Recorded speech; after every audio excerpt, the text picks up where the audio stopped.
Podcast. It's the Dr. Snedeker podcast, where I, Dr. Snedeker, attempt to do this podcast and figure out what it is. You know the drill if you've been watching. I talk about stuff. I have this piano here that you can't see because I seem to have regressed in production.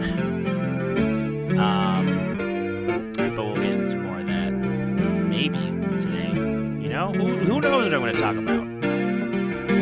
You'll know more than me because you'll see the title and you'll be like, oh, he's talking about maybe this stuff.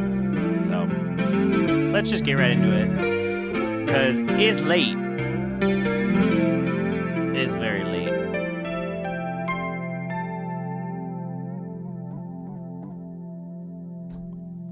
All right, let's do this. The podcast. How are you doing? First of all, how are you doing? In the comments, wherever you're listening or watching, in the comments, how's it going? I want you to tell me one thing that you liked about this past week, the first week of June, right? First week of June. I think this week that is the first full week of June, but we're in June. That means it's summer. You know, bathing suits, trips to the cabin. The influx of mobile homes or motor homes just moving across all these highways, construction, the respite that comes with water. You know, it rains a little bit, cools things down. You jump in the lake, you get a nice refreshing dip on a hot day. I know some of y'all Grand Rapidians are probably digging the Frosty Boy. Grand Haven likes the Norms. I think they're called Norms. I don't know. They're literally right next door to this place. I think I've been once, and I see it every day. If that's not a testament to the strength I have as a human being, that I, a person who would eat ice cream, you just put it in front of me, I'll eat it. There no qualms, nothing. I haven't, I'm surprised I haven't gone bankrupt. and I'm getting older, so I'm maybe that's a sign of maturity. I just don't eat ice cream all the time, and it's good. It's good for my spirit. Because then when I do have it, it's like it's that extra little bit that you're like, just like that.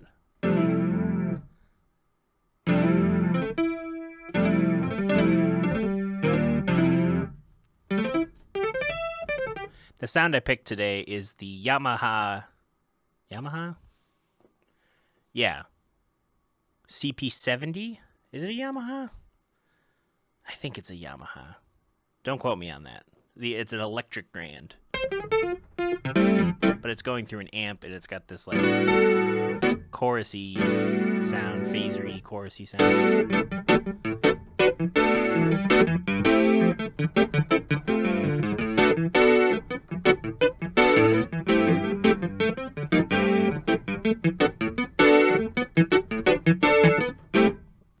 But anyway,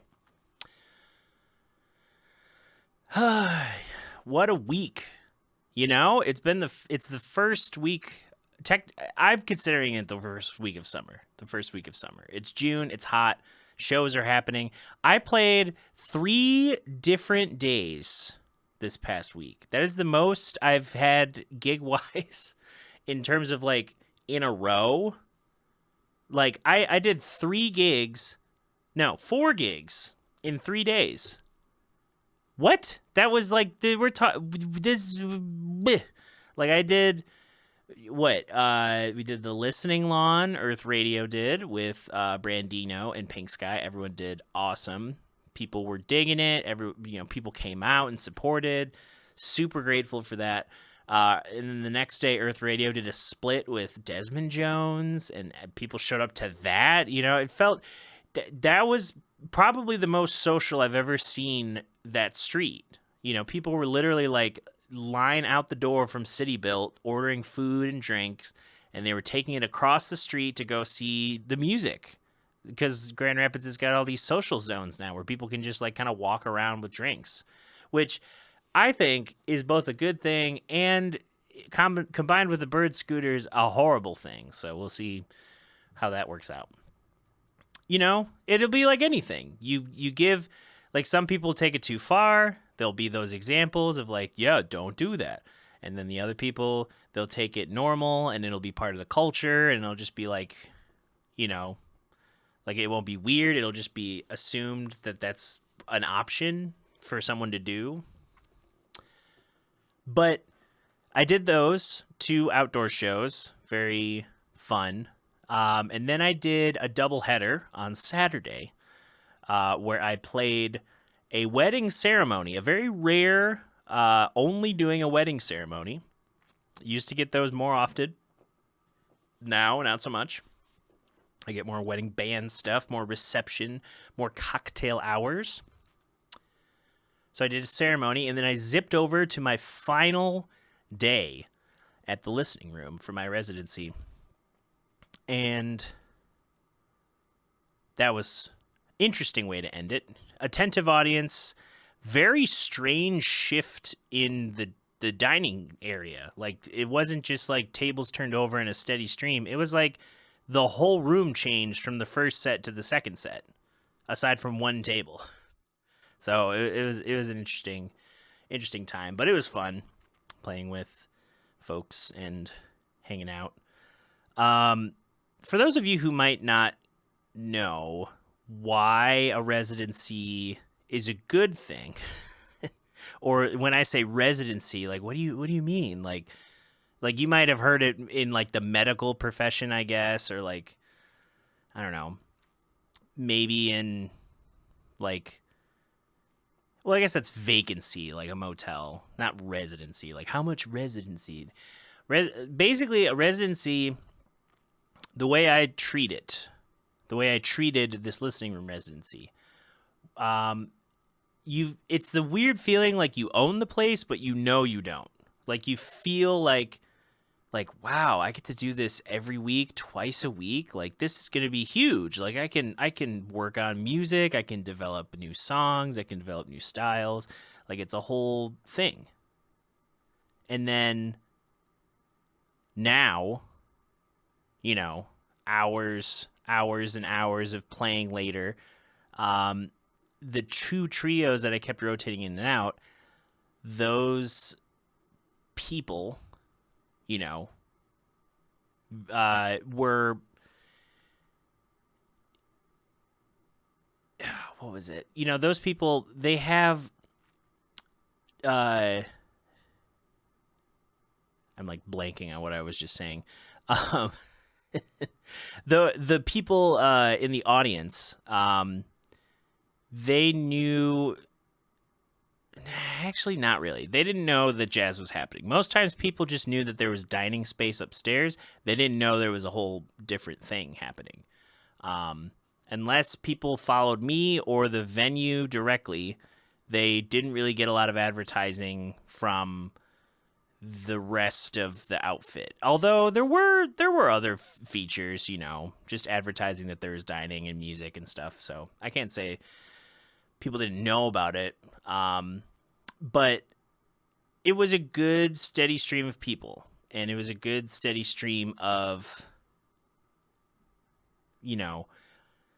people who were attentive more than not. Some nights it was like trying to, you had to like hold people's hands to get them to applaud. Like, they didn't know what to do. They were just like, they were like, oh, it's background music. It's like, no, you can clap. It's fine. It's like kind of a show. But it was nice getting to rotate a couple trios, try different repertoire, try different presentations, try different, sounds. I used the Steinway in the space, which is such a treat. to play on a Steinway every week. Like, I hadn't done that since, being at Western, where the whole school is full of Steinways, and you could just pick a room and there's a Steinway in it. So that was a treat, not having to bring any gear, just showing up. Or if I wanted to bring gear, it was for extra sounds, like these sounds. I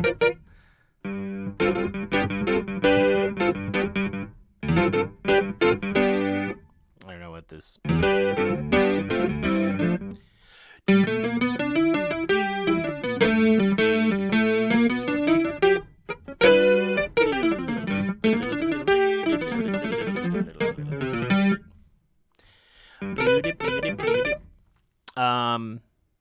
So that was fun, getting to do, different jazz, different originals, different covers, learning new tunes.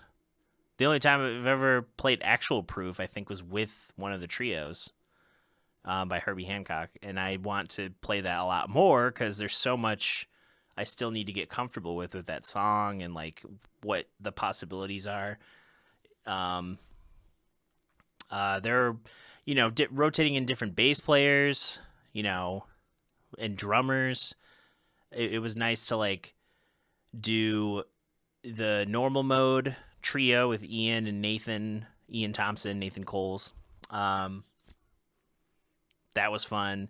It was really fun to do. I just had the thought. Breaking news. I have to double check if I even put out the episode with Nathan Coles yet. I thought I was out of episodes for Mid Backstage. And now I'm like, I don't know if I ever put that episode out. So I still have another one in the pipeline. But I was going to put out another one this week, so I'll just have to edit 2 videos and then put out one week and one another week. That's funny. I totally forgot that I had one more in the pipeline. Wow. Yeah, I'm really getting good at this scheduling thing. Just talking to random people. Well, not random. Michigan musicians, people I know, people that, some of them I'm just meeting. Right now, it's people I know. I'm going to get to the point where I do whatever. But I digress. Getting to play with Ian Thompson, Nathan Coles in our project, normal mode. The mix of spacey sounds, the mix of like like a mix of different covers. Like we did a cover of The Eraser. It's a Tom York tune that Christian Scott covers, and it's got that like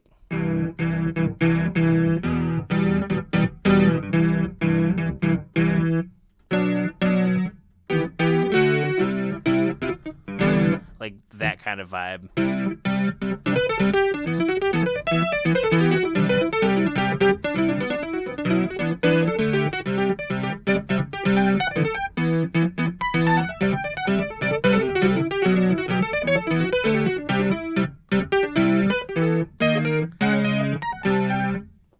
You go crazy.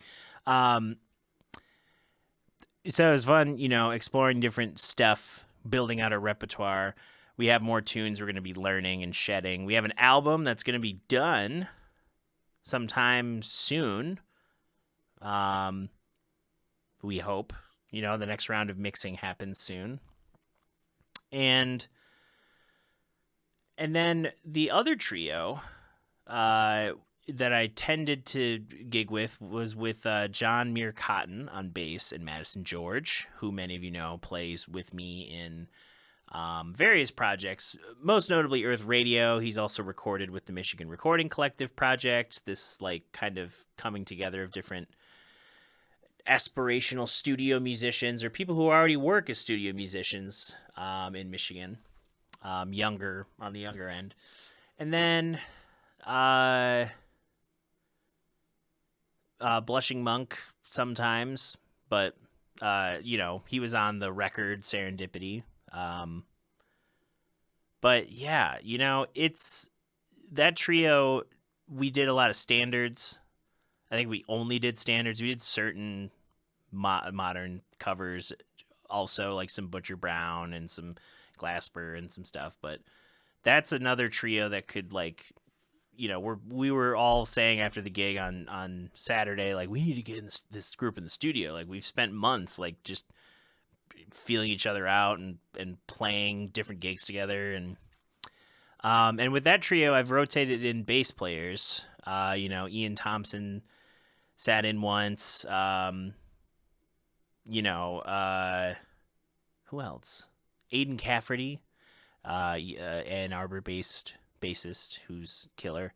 John Weber, a veteran, like, basically gave me and Madison a lesson in swing without even, like, trying.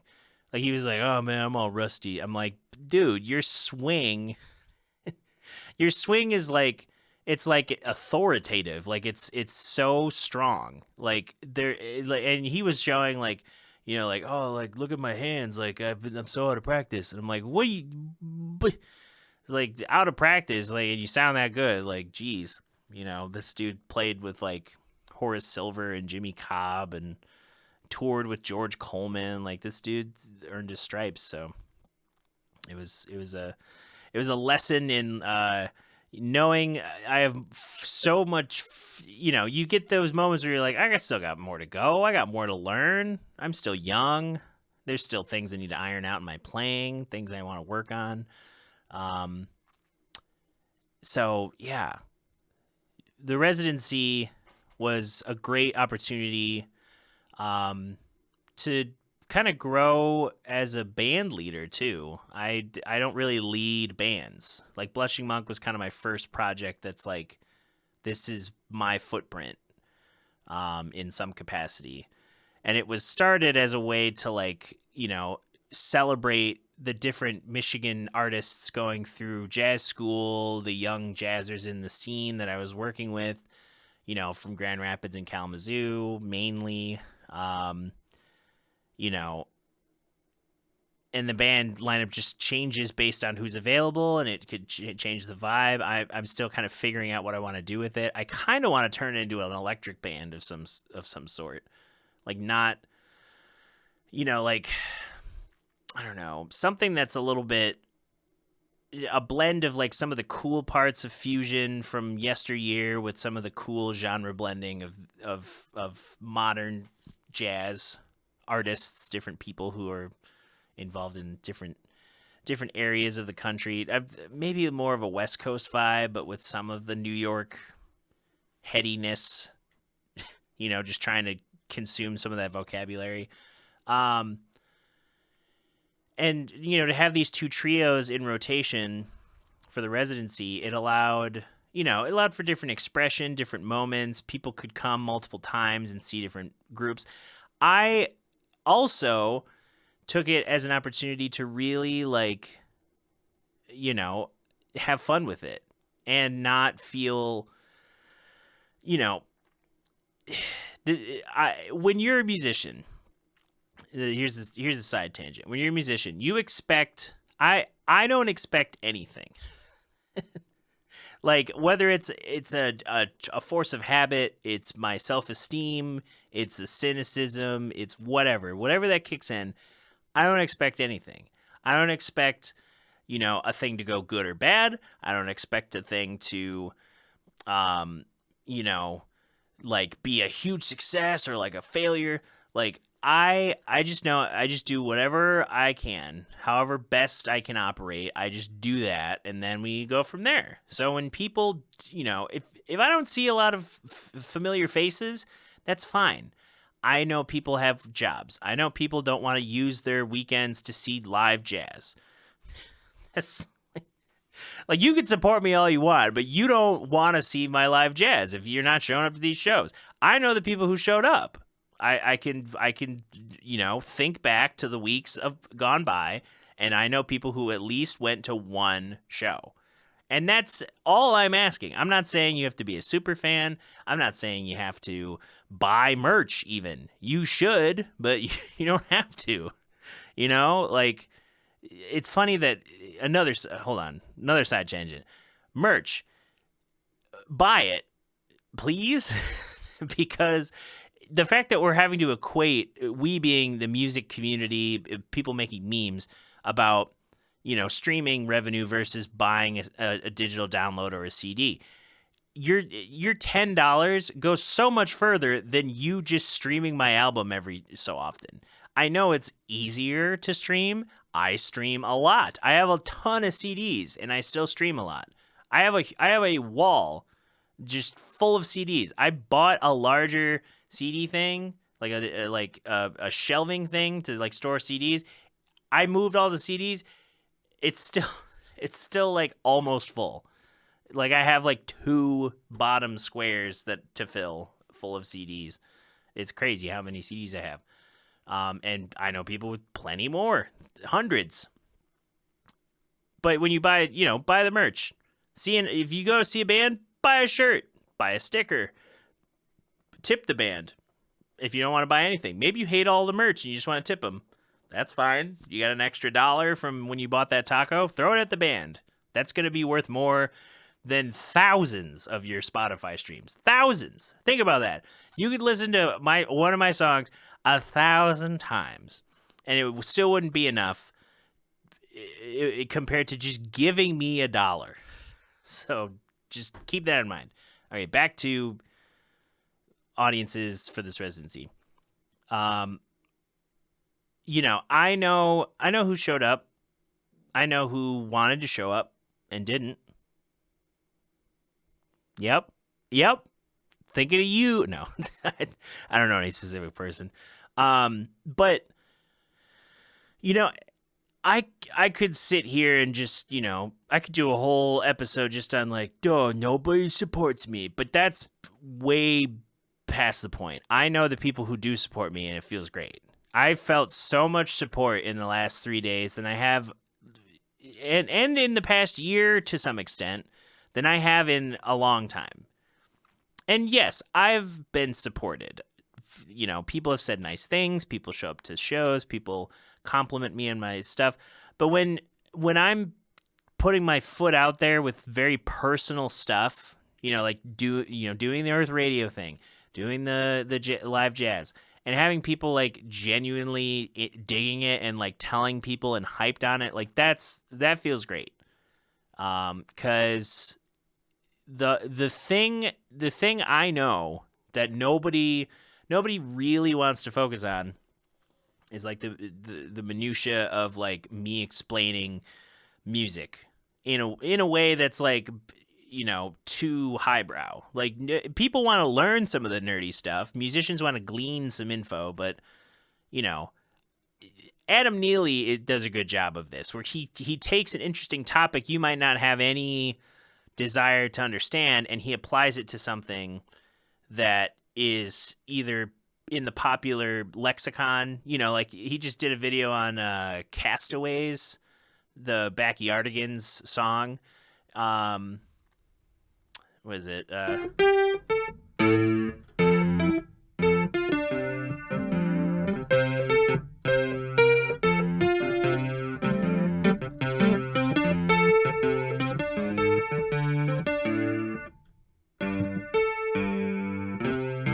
don't know how it goes, but the castaways, we are castaways.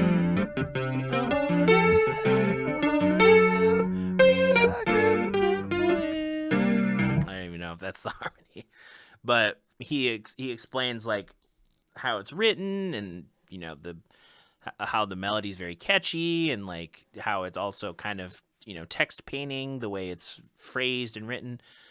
Text painting being the music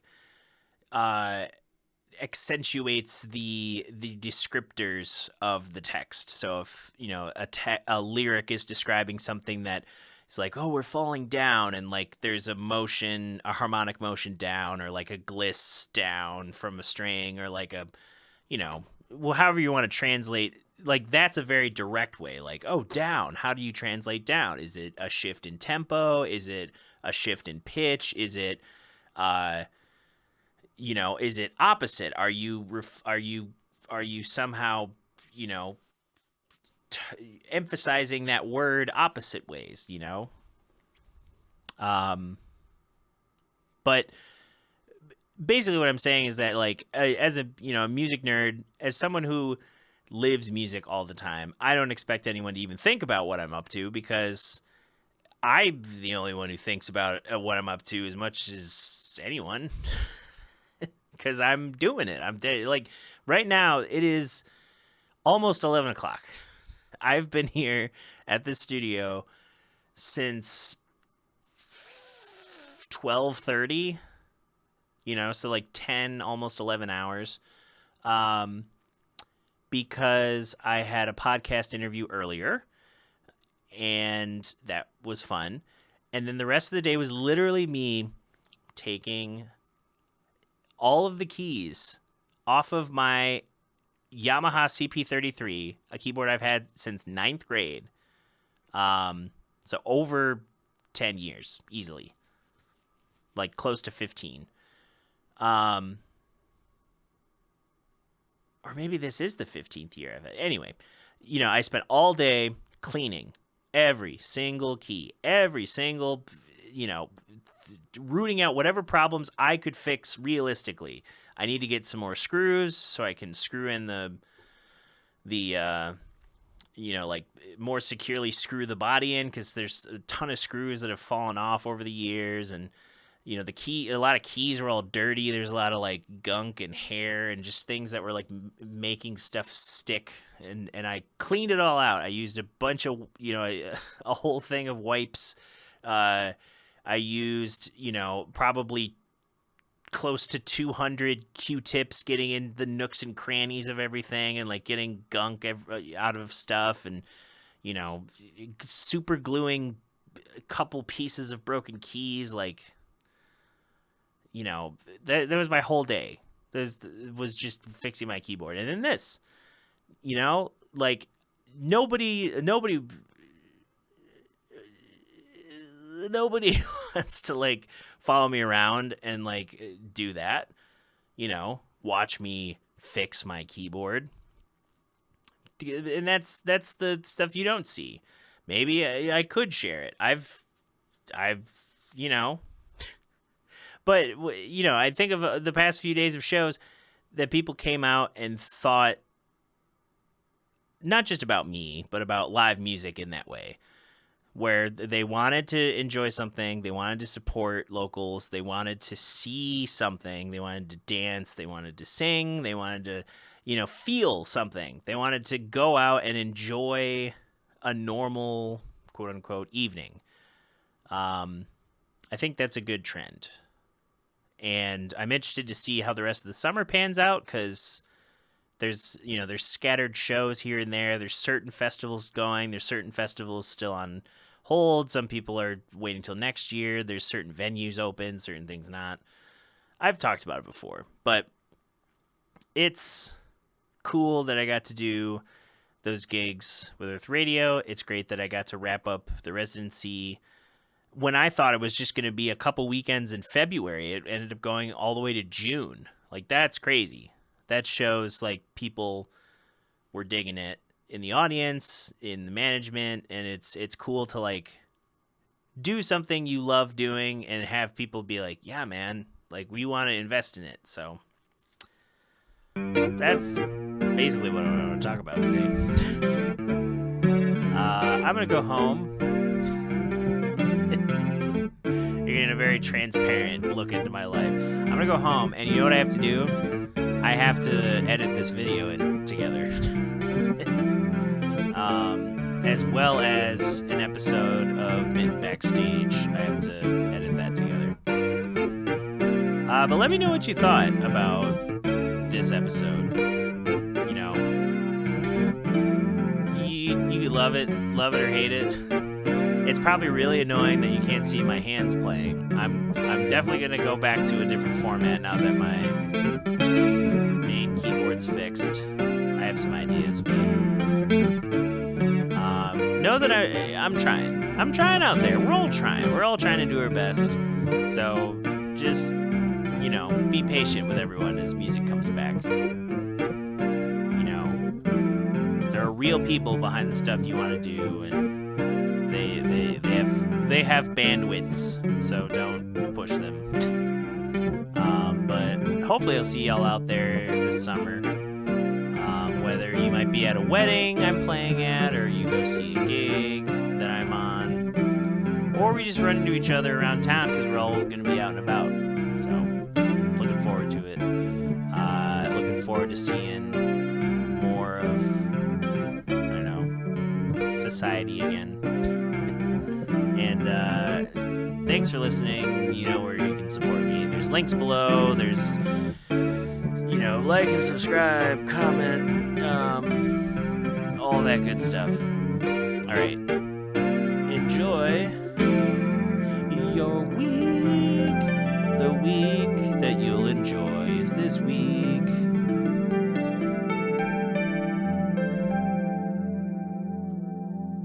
See you next week.